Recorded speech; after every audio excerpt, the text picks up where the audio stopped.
मतलब चलो एपी की तरह एक क्वेश्चन लिख लेते हैं। Let A1 A2 A3 up till A24 are in GP and A1 A2 A7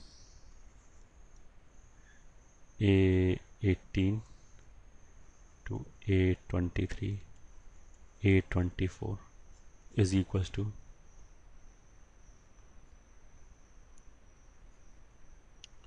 64. Then find A1 A2 A3 up till A24. ये ठीक है। यहाँ पे भी एक तरीका तो ये है कि जो ऊपर जीपी है उसको, ये जो जीपी दे रखा है, ठीक है, उसको हमने ऐसे करके मान लिया ए आर स्क्वायर, फिर उन वैल्यूज़ को यहाँ पे सब्सटीट्यूट कर ही दिया, तो ए की इक्वेशन दे रखा है, तो उसका मतलब क्या है कि ए और आर अलग अलग सॉल्व नहीं होगा। तो ए की इक्वेशन दे रखा है, ये हम एपी में भी डिस्कस कर चुके हैं ऑलरेडी। अगर ए की इक्वेशन दे रखा है तो उसका मतलब क्या है कि अगर यहाँ पे कुछ ऐसे आ गया, मान लिया कि a raise to power 6 into r raise to power 15 आ गया, मान लिया, वो तो कैलकुलेट करके देखोगे तब पता लगेगा, तो ये वाला जो प्रोडक्ट है वो भी इसी के टर्म्स में बन जाएगा अपने आप। मतलब a raise to power 6 into r raise to power 15 raise to power something, तो बस इसकी जगह डायरेक्टली ये वैल्यू आ जाएगी। क्योंकि इन्फॉर्मेशन कम है, तो इन्फॉर्मेशन कम क्यों है, क्योंकि दो वेरिएबल हैं ए और आर, और ए की इक्वेशन है, फिर भी उसने प्रोडक्ट तो पूछा ही है, तो प्रोडक्ट क्यों पूछा होगा, वो सीधा सीधा एक्सप्रेशन यूज़ हो रहा होगा। ये तो पहला तरीका हो गया। दूसरा तरीका क्या होगा, इफ़ आई कुड नोटिस कि ये 24 है, 24 टर्म है टोटल, मतलब एन का वैल्यू 24 हो गया, तो 1 इधर से पहला टर्म हो गया A1, A24 इधर से पहला टर्म है, तो ये दोनों सिमेट्रिक टर्म है, वैसे ये दोनों सिमेट्रिक है, वैसे ये दोनों। यहाँ पे जो नंबर ऑफ टर्म्स 24 हैं, तो n का वैल्यू कितना हो गया 24, तो जो सिमेट्रिक टर्म होगा उनके लिए लोअर सबस्क्रिप्ट का सम 25 होगा, तो 7 प्लस 18 25 हो गया, 2 प्लस 23 25 हो गया। ठीक है, तो सोल्यूशन में हम क्या बोलेंगे, एज फॉर जी पी, ये ठीक है, G M of terms taken symmetrically, ये ठीक है, from beginning and from end, ये ठीक है, इज कांस्टेंट, हैंस। एक बार तो हमने लिया है, जो प्रोडक्ट दे रखा है ना वो सब सिमेट्रिक है, A1 A2 A7 A18 A23 A24, 6 term है, तो होल रेस्ट टू पावर 1/6। एक तो ये ले लिया। दूसरा अगर हमने सारे ही जीपी ले लिया, मतलब सारे टर्म ले लिए A1 A2 A3 up till A24, तो इनका जीएम क्या आएगा, दिस रेस्ट टू पावर 24 आ जाएगा। सही है, तो दिस इम्प्लाइज, ये क्वेश्चन में दे रखा है, इनका प्रोडक्ट कितना दे रखा है 64, this is 64 raise to power 1/6 is equal to pi a i लिख लिया हमने, i is equal to 1 to 24। I की जगह 1 रखोगे A1 आ जाएगा, फिर 2 रखोगे A2 आ जाएगा, 3 रखोगे, ऐसे कहाँ तक रखेंगे 24, तो पाई का मतलब क्या, मल्टीप्लाई कर दिया, होल रेज टू पावर 1/24। ठीक है, तो 64 को लिख सकते हैं 2 raise to power 6 whole raise to power 1/6 is equal to pi a i 1/24। तो ये 6 कैंसिल, 24 को उधर शिफ्ट कर दिया, तो आ जाएगा pi a i is equal to 1 to 24 will be 2 raise to power 24। तो ये हमारा आंसर हो गया। ठीक है, I hope this is clear. और अब एपी की तरह एक चीज़ और बचती है, and that topic is insertion of geometric means। ये ठीक है, फिर वापस जैसे ज्योमेट्रिक मीन बोलना अलग बात है, और अगर हमने एस लगा दिया मीन के बाद मीन्स, तो वो बोलना अलग बात है। अगर मैं बोलूँ कि ए और बी का ज्योमेट्रिक मीन क्या होगा, तो वो तो रूट ए बी होगा। अगर मैं बोलूँ कि ए और बी के बीच में 10 ज्योमेट्रिक मीन इंसर्ट किया, तो उसका मतलब क्या होगा, वो ए पी वाले की तरह ही हो जाएगा। ठीक है, तो फर्स्ट पॉइंट तो हमने क्या बोला, G M of A comma B. अगर हमने बोला geometric mean of A and B, mean से नहीं बोला, मीन बोला, तो वो तो रूट ए बी होगा।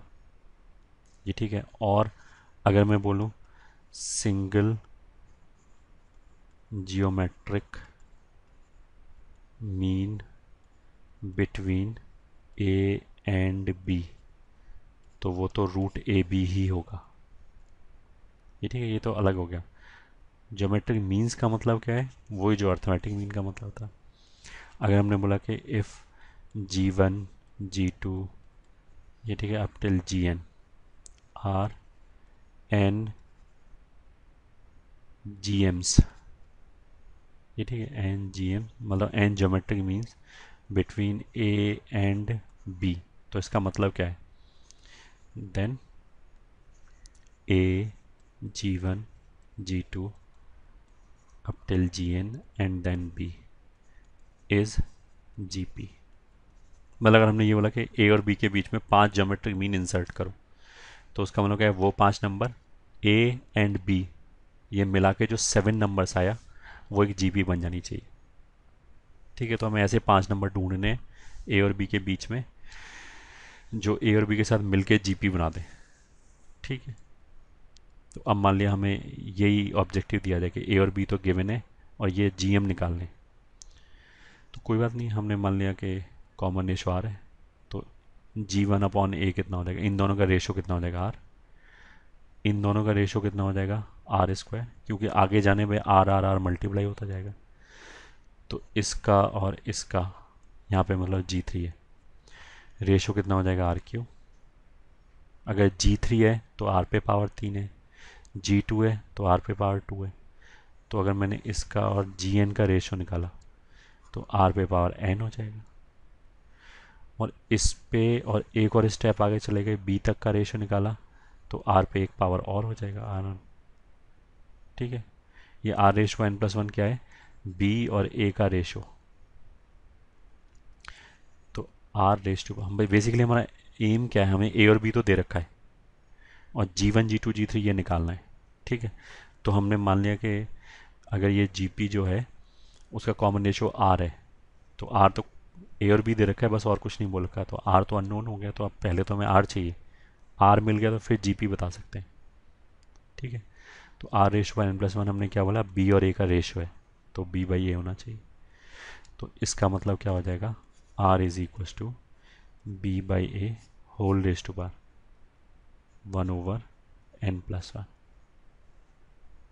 ठीक है, तो अब आ जाएगा first G M, first geometric mean between, ऐसे मैं बिटवीन लिखता हूँ, इसका मतलब बिटवीन है। ठीक है, a and b will be equals to, a और बी के बीच में पहला geometric mean that is nothing but this G one, वो कैसे आएगा, ए में आर मल्टीप्लाई कर दो, this is G one which is a into r which is a into B by A raise to r 1/n+1 which is equals to, यहाँ पे n+1 लिखा है, अगर मैं इस a को अंदर ले जाऊँ ब्रैकेट के, तो ये जो n+1 लिखा है उसकी वजह से a का इतना पावर अंदर जाएगा। ठीक है, इतना पावर क्यों अंदर जाएगा, बाहर निकाल के देख लो, अगर बाहर निकाला तो ये n+1 और n+1 कैंसिल हो जाएगा, a बच जाएगा, तो यहाँ पे हमें a ही चाहिए। अब इसमें और इसमें क्या होगा, अपॉन n+1, ये आ गया फर्स्ट जी एम। अगर हम बोलें सेकेंड जी एम क्या होगा, तो दैट इज़ जी टू, वो कितना होगा, ए में आर स्क्वायर मल्टीप्लाई कर दो। ठीक है, which is equal to A into B by A raise to power 1/n+1 का होल स्क्वायर, तो which is further A into B upon A square का मतलब क्या है 2/n+1। ये ठीक है, इसमें हमने क्या किया, 2 को अंदर ले गए पहले, तो मतलब बाहर पावर सेम ही रखा, जैसे यहाँ 1/n+1 है तो यहाँ पे भी ऐसे ही रखा, तो आ जाएगा b² / a², 1/n+1। अब इसे a को अंदर ले गए तो अंदर a का कितना पावर हो जाएगा, फिर वही n+1 b² / a² whole raised to 1/n+1, which is, इससे और इससे कितना हो जाएगा, a⁻n−1 into b² and 1/n+1, ये आ जाएगा। ठीक है, ये सेकंड जी हो गया। अब पैटर्न पता लग जाएगा, जैसे जो पहला GM है G1, ये जो G1 है वो क्या आया, उसमें B पे पावर 1 है और A पे पावर n है। जो ये दूसरा GM आया इसमें B पे पावर 2 हो गया, A पे पावर n−1 हो गया। तीसरा जो आएगा उसमें मतलब सिमिलरली जो थर्ड GM आएगा G3, तो उसमें क्या होगा, B पे क्यूब आ जाएगा।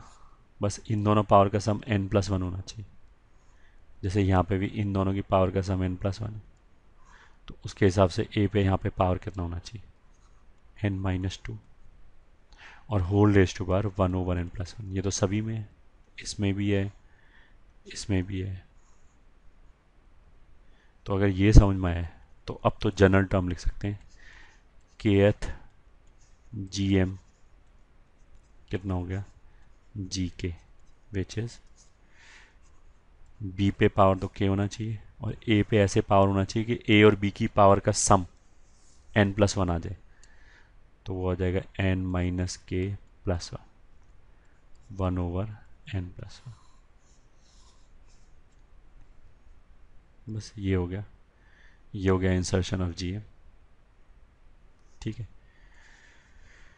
बहुत छोटा सा क्वेश्चन कर लिया। लेट बिटवीन 2 एंड से 128, ये ठीक है, 6 GMs are inserted,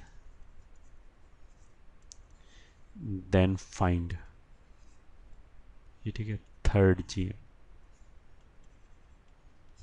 ये तो सॉल्यूशन शुरू हो गया हमारा।